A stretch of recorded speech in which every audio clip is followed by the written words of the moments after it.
Hello, this is Shriyal Sethumadhan and I am here today to talk about the Sattva Lumina project in Bangalore. I am at the Kembhavi Architecture Foundation office, and with me I have architect Sukshith Shetty. He is the associate architect over here, and speaking about the Sattva Lumina project, he has focused primarily on the interior side of the project. So before I go ahead with my questions, architect Sukshith, thank you so much for joining us today. And if you could please introduce and tell us a little more about your architectural journey and your role at Sattva Lumina.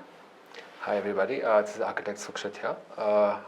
I'm associate architect in Kembhavi Architecture Foundation, and we had the pleasure of designing Sattva Lumina for the Tier A builders Sattva.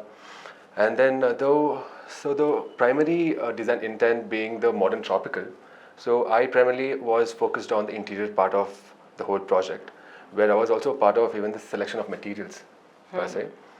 So the overall tropical theme being like as architect Ashika primarily mentioned, so we've already played with bold colors.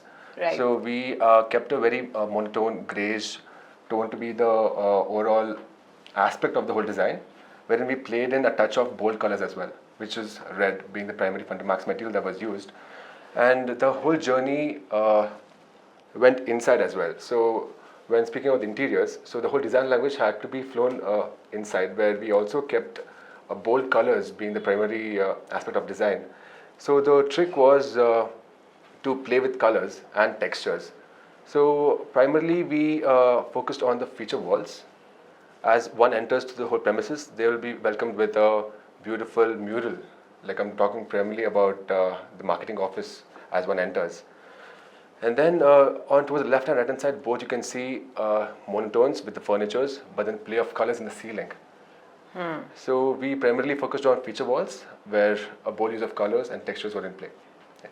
I think that was a brilliant introduction for me to go to my next question, that how did all of this complement the architectural design? So if you can give us, of course you have told us that you all kept in mind that the architectural design complements inside and the tone of colors, everything matched. Correct. If you can just elaborate a little more, that from what you just described to us, how did it complement what one sees before they enter the building?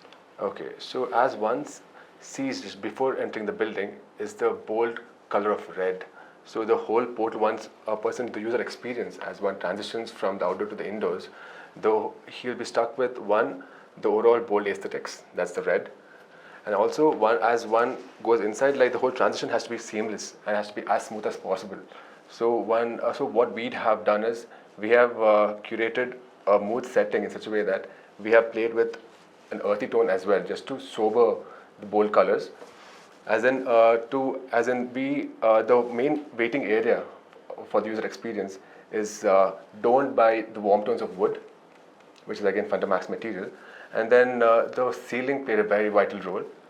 And as one goes into other pockets of the building, wherein other meeting rooms or in other communal spaces, there again you are like doned with bold colors, and again the transition is smoother by the sobriety of the warmth of the wood.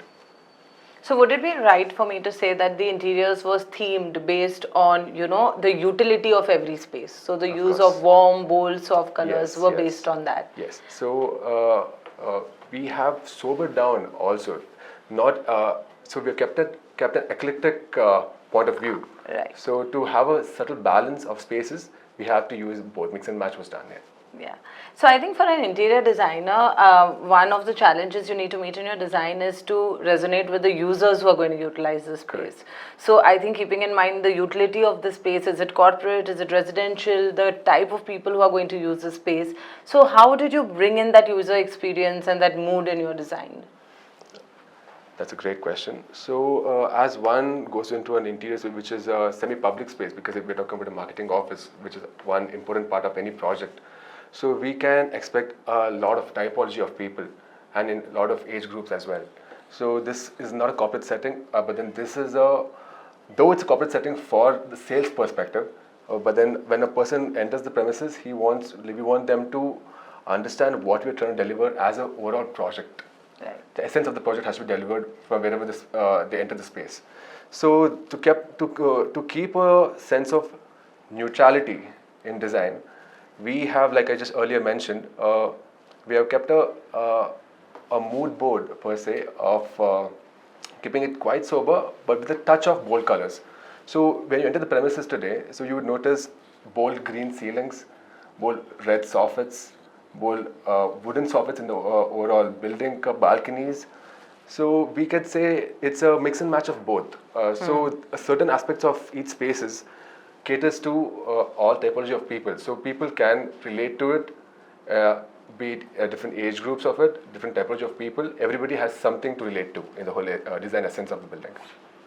So I think to bring your design to life, material selection plays an important role here. So Yes. if you can tell us, be it the surfaces or the finishes, how did material selection play an important role here, and what were your choices like? The material choices is the make or break of a project.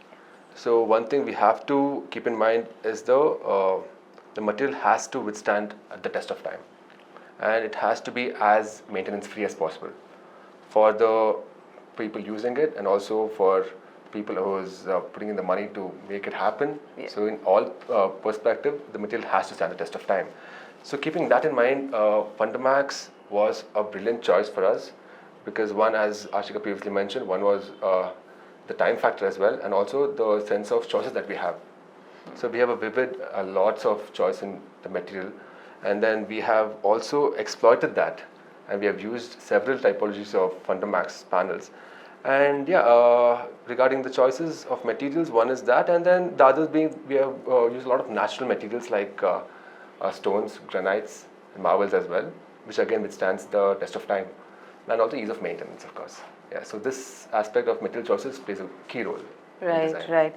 So, be it balancing aesthetics, durability, and functionality across different interior zones, were there any challenges in this project, and how did you meet them through your designing? In terms of challenges, there was one, the major challenge being time, the time factor, because when we're dealing with builders, the time of delivery becomes a key aspect of our scope of work as well. So one being the time factor, that was a bit of a challenge, but then it was surely met, because we have things prepared in prayer and then we deliver in sets. That's one challenge. And then besides that, we have challenges like the transition of materials, where the surface which has a multiple materials, so how to transition from one to another, that being a subtle challenge, which is again overcome by say grooves or any other inlays to help the transition of materials. Besides this, I don't see any other challenge that we faced for smooth delivery of the project. So, of course, if we speak specifically that we're talking about the Sattva Lumina project, it's a high-end development. Correct. So, from your perspective, how do premium surface materials like what Fundermax offers, contribute to even the quality that your client requires in a high-end project or high-end development of this nature? If you can just elaborate a little about that as well. So in the market these days, there's a lot of materials out there. So when we know it's a premium project, we have to give them premium products. When nowadays anybody and everybody can distinguish products, just the feel of the product gives you the aspect of where it's coming from actually. So by that I mean how the product sheens, how it shines, how the material feels on the fingers. So keeping all this in mind, the touch and material, so the touch of the material plays a very vital role.